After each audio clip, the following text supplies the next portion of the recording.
So today I thought I would just have a little simple project here, something to do with these old scraps of wood. I had this piece of pecan that a friend of mine had given me a slab a couple of years ago. It's been up in the attic of my shop. Finally pulled it down, cut it up the other day doing a review on a track saw.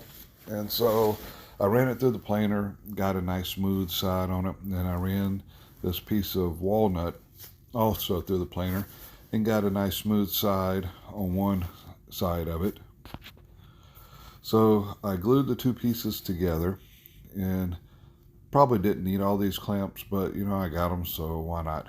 But whenever I glued them up, because they're irregular pieces, I did not know just how big this was going to come out, because I wanted just to make sure that I had nice smooth sides all the way around. Luckily, it fit up against the fence of my table saw and was able to rip it in one cut. So then I had one nice straight edge. So I flipped it over, ran the other side through the table saw.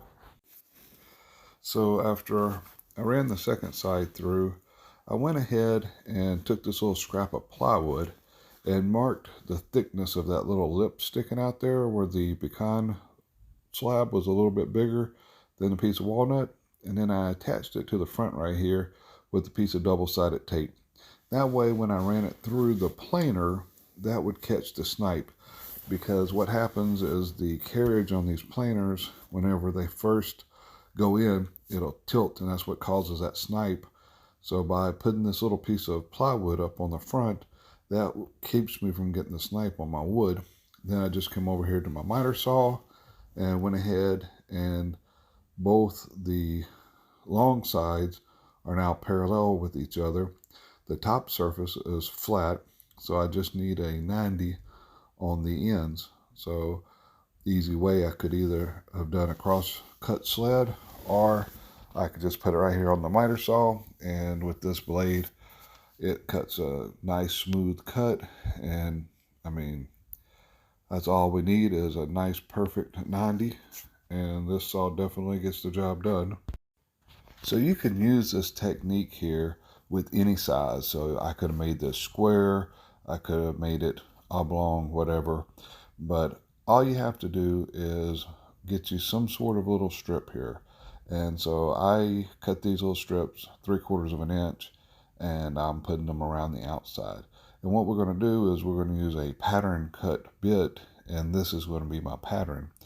Now, if I was making a bunch of these, it would be nice to have a nice pattern. But if I don't have a template already made, because this is just a one-off item, all you have to do is put a little 3/4 inch strip around whatever size box, or you can do this with a round object as long as you have something that you can attach around it to give a place for that bearing to run.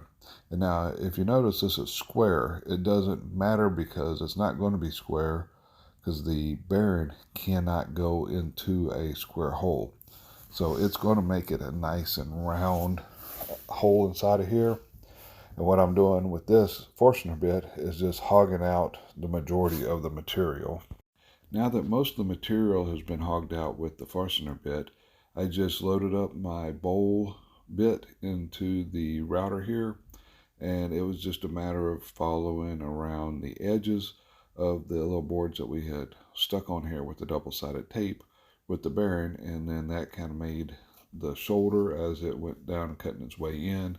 And then once I made it past the little strips of wood, the groove that we just cut with the bit is the new place for the bearing to ride on. So you're able just to go as deep as you'd like. All you have to do is just keep going down, but you want to make sure to set your depth stop so that you do not make the bottom too thin.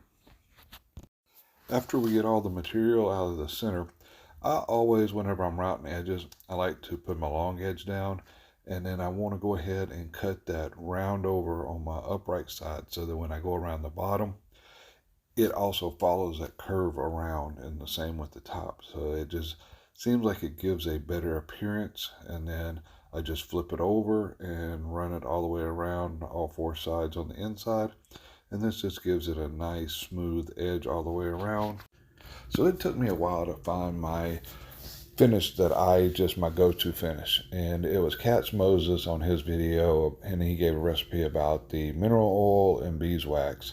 And that's been my finish, and it's so easy to put on. It looks so beautiful. It protects the wood, and you cannot mess it up. And so these guys over at Interstate Woodworks, they contacted me about sponsoring a video. I'm like, no, I don't take sponsors, but they had also included a PDF, and I got to reading it, and their product is beeswax and mineral oil. That's all it is. It's 100% natural, which is exactly what I've already been using. So I took a second look, and they're actually one of the more economical ones on Amazon. So I said, you know what, I will do that because this is a product I've been using, I believe in. So I'm going to put an affiliate link down below.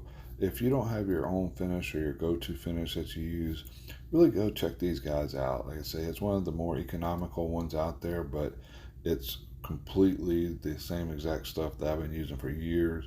And as you see, this is one coat, and it looks fantastic.